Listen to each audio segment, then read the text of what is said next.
네, 지난주 안산에서 발생한 인질극, 가족 2명이 숨지는 찬극으로 끝나고 말았습니다. 그런데 범인은 자신도 피해자라며 황당한 주장을 하고 있는데요. 전문가들은 성격에 장애가 있는 것으로 추정하고 있습니다.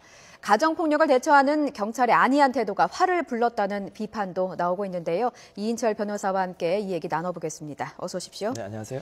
네, 자, 우선 인질범 김상훈 부인의 외도를 의심하다 살인까지 저지르게 됐는데 이게 종종 있는 일입니까? 많습니다. 이제 의처증, 의부증 때문에 이제 네. 주로 일어나는 패턴이 뭐냐면 상대방이 그걸 인정 안 하면 계속 폭행을 합니다.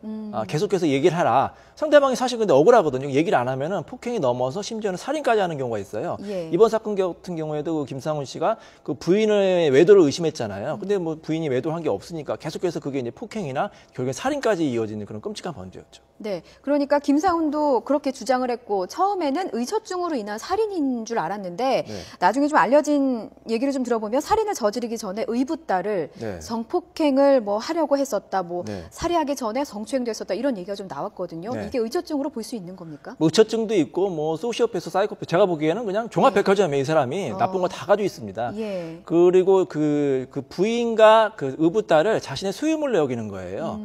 그러니까 뭐 부인도 자기가 그냥 집착을 해야 되고 심지어는 그 의붓딸까지도 자기의 성적 소유물로 보는 어떻게 보면 극단적인 그런 정신적인 장애라고 볼 수가 있는 거죠. 네, 경찰에 잡힌 뒤에 범인 김상훈은 전혀 뉘우치는 기색도 없이 정말 뻔뻔한 말을 했거든요. 정상적이라고는 볼 수 없는데 저희가 녹취 한번 들어보고 말씀 이어가도록 하겠습니다. 얘기할 수 있는 시간을 주십시오. 깨끗한 수사.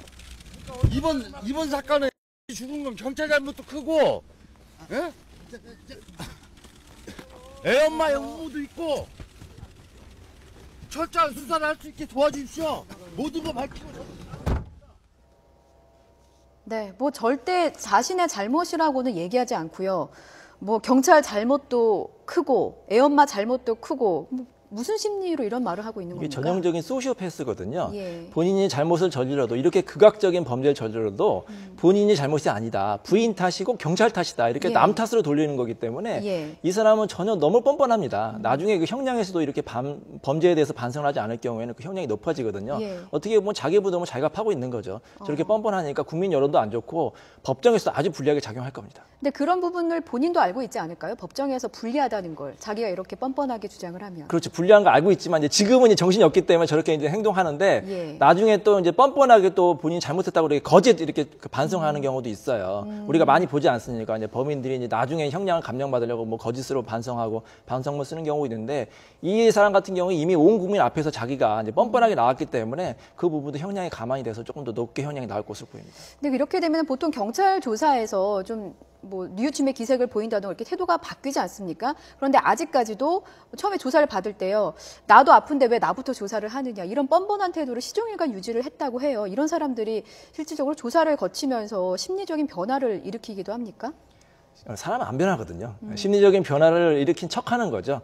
그리고 보통 일반 사람 같은 경우에는 본인이 잘못을 하면 이제 뉘우치잖아요. 예. 일만의 양심이 있기 때문에 다른 사람이 특히 이제 그 고귀한 생명을 앗아간 경우에는 본인이 뉘우치는데 이런 소시오패스라든지 사이코패스 같은 경우에 전혀 그런 양심의 가책이 없습니다. 네. 그러니까 이 사람 같은 경우도 제가 보기엔 사이코패스나 소시오패스의 한 유형이기 때문에 아마 일말의 양심의 가책도 없을 겁니다. 예, 경찰을 비판하는 목소리도 사실 적지는 않습니다. 대처를 좀 잘못했다. 그러니까 협상과 진압 과정에서 좀 대처를 잘 못했기 때문에 찬국을 더 키웠다. 이런 지적도 나오고 있는데요.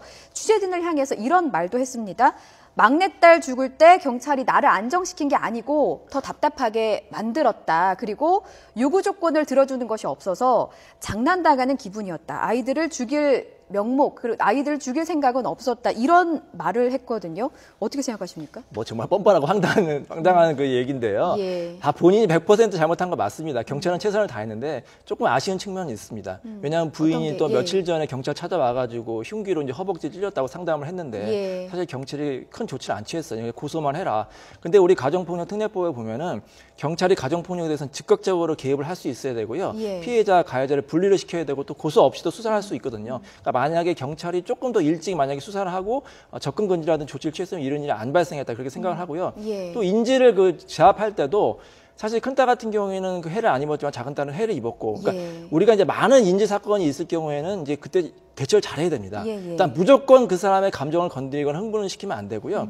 그 사람과 동료 의식을 갖고 약간 동조하는 그런 모습을 보여줘야 돼요. 그래야지 범인을 좀 안정시키고 좀 해를 좀 막을 수가 있습니다. 이번 경찰 같은 경우에도 물론 열심히 최선을 다했지만 조금 더 전문가를 투입해가지고 좀 그 임대료범과의 대화를 잘하고 협상을 했으면 좀 피해가 줄어들지 않았나 그렇게 좀 아쉬움이 있습니다. 예, 그런 부분에서 지적이 나왔던 게 사실 이 김상훈이 술과 담배를 요구했다고 네. 알려지고 있어요. 그런데 네. 경찰은 들어주지 않았다고 그렇죠. 하는데 이런 부분에 있어서 그러니까 나한테 장난치는 것 같고 장난당하는 것 같고 그래서 경찰 때문에 막내딸이 죽게 됐다 이렇게 얘기를 하고 있거든요. 개인적인 생각에는 물론 술을 주면 더 이 사람이 흥분하거나 음주 때문에 더 큰 예. 피해가 있지만 담배 정도는 주는 게 좀 좋지 않았나. 사람이 담배를 피면서 이제 경찰하고 이제 대화를 할 수가 있거든요. 예. 그러니까 시간을 벌고 조금 이제 그 흥분을 가라앉힐 수 있기 때문에 좀 담배를 주고 또 부인하고 통화를 하게 했는데 부인하고 통화할 게 아니라 예. 전문적인 협상가랑 이렇게 계속해서 대화를 하면서 시간을 끌고 경찰 특공대를 투입했으면 좀 피해를 줄이지 않았나 그런 아쉬움이 좀 있습니다. 그럼 다른 사례를 좀 짚어보면요. 만약에 이제 술은 그렇다 치고 담배만이라도 네, 좀 그렇죠. 전해줬다면 심리적인 안정을 좀 취하는 그런 경우도 있기는 합니까? 그렇죠. 그 담배 같은 경우에는 뭐 담배 피는 사람들이 이제 주로 하는 얘기가 예. 담배를 피면 좀 심리적인 안정이 되고 이제 동료의식을 느낀다고 합니다. 저는 뭐 담배 안 피기 때문에 잘 모르지만 예. 이번 사건 같은 경우에도 담배를 좀 주면서 그 협상 전문가를 투입을 하고 좀 대화를 많이 하고 이 사람이 뭐 원하는 게 또 여러 가지 있었지 않았습니까? 예. 원하는 거를 뭐 일부라도 좀 들어주면서 경찰 특공대를 후에 투입하는 이런 게 했으면은 좀 그 작은 딸 같은 경우에는 죽지 살릴 수도 있었는데 예. 아쉬움이 있습니다. 네, 뭐 경찰이 앞서 말씀도 하셨는데 사실 미리 막을 수도 있었지 않았나 하는 아쉬움이 드는 게 부인이 먼저 찾아갔거든요. 네. 허벅지 찔려가지고 찾아갔는데도 불구하고 경찰이 뭔가 미온적인 태도를 보였기 때문에 부인이 그냥 돌아왔다라고 이제 알려지고 있는데 그때 제대로 대응만 했었어도 이런 참극을 막지 않았을까 하는 그러니까 아쉬움이 우리 있어요. 이제 경찰이 칭찬할 만한 것은 범인 검거율이 상당히 높아요. 예. 뭐 살인자 같은 경우에도 거의 다 검거를 하는데 아쉬운 거는 이제 초동 진압하고 그 범죄 예방입니다. 예. 범죄 예방을 좀 잘하게 적극적으로 신경을 썼으면 좋겠어요. 특히 가정폭력 같은 경우에는 예전보다는 많이 나아졌지만 그냥 집에서 해결하라. 그리고 피해자가 적극적으로 고소를 해야만 수사를 하는데 이번 사건과 같이 만약에 범죄가 어느 정도 인식이 됐으면 인지수사에서 적극적으로 개입을 했으면 이런 큰 범죄를 막을 수도 있었는데 참 아쉽습니다. 그 인지가 됐다는 게요. 단순히 협박 이런 게 아니라 실제로 폭행이 심하게 이루어지고 그렇죠. 네. 흉기를 사용하고 이런 부분들은 네. 경찰이 조금 더 적극적으로 그렇죠. 이제 했어야 부인이 했다. 와가지고 단순한 가정폭력이 아니라 예. 흉기로 이제 허벅지를 찔렀다고까지 얘기를 했거든요. 그 예. 상담하는 분이 그냥 고소만 해라 이렇게 이제 상담을 했다고 해요. 그 경우에 즉각적으로 경찰을 그 집에 출동을 하고 가해자 피해자를 좀 면담을 하고 만약에 심각성이 있으면 바로 이제 격리시킬 수도 있는 법제도도 있거든요. 예. 그런 법제도를 충분히 활용했으면 좋겠습니다. 일반적으로 가정폭력을 경찰에 신고를 하게 되면 어떤 조치가 이루어지는 겁니까? 뭐 예전과 달리 112에 신고하면 요즘에 시스템이 잘 돼 있어가지고요. 예. 경찰이 바로 출동을 하고요. 예전 같은 경우에는 고소인이 나가 처벌 안 하겠다고 하면 바로 이제 퇴거를 했지만 예. 지금 같은 경우에는 꼼꼼하게 수사를 하고 만약에 사건이 심각하다고 할 경우에는 피해자와 가해자를 격리시키고요. 100m 이내 접근 금지를 처분할 수도 있어요. 그렇게 예. 임시 조치를 취할 수 있기 때문에 혹시 가정폭력의 피해를 받고 있는 분들은 바로 112에 신고하시기 바랍니다. 예, 좀 참고가 됐으면 좋겠고요. 그런데 좀 한 가지 이상한 점이요. 부인이 이런 진술을 했습니다.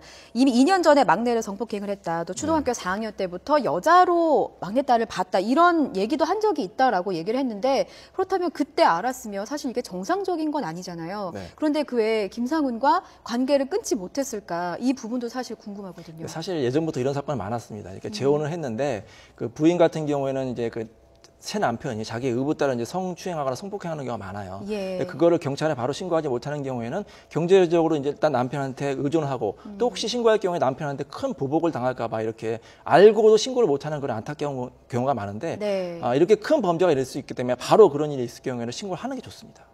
신고를 하면 또 경찰이 또 그만큼 잘 도와줘야 되겠죠. 그렇죠, 맞습니다. 네, 자, 뭐 김상훈 폭력과 절도 전과 13범입니다. 그리고 이번에는 이제 더 큰 범행을 저지르게 됐는데 여전히 뉘우치는 기색이었고 아까 뭐 소시오패스다, 사이코패스다 말씀하셨는데 교화될까요? 교화가 힘들 겁니다. 이런 사람 같은 경우에는 좀 영구히 사회적으로 좀 격리를 시킬 필요가 있고요. 예.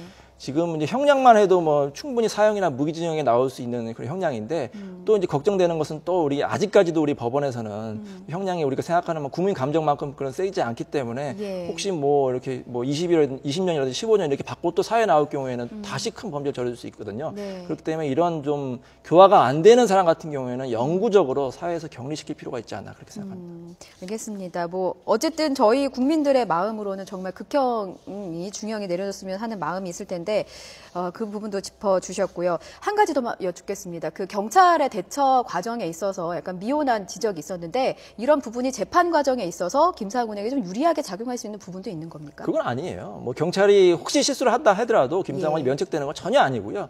이 사람의 그 범죄는 경찰의 대응과는 전혀 상관없이 워낙 극악무도한 그 범죄이기 때문에 예. 우리 형량에서도 아주 중형이 선고될 것으로 예상이 됩니다. 예, 알겠습니다. 자, 지금까지 이인철 변호사와 함께 안산에서 발생한 인질극 참사에 대해서 짚어봤습니다. 오늘 말씀 고맙습니다. 네, 감사합니다.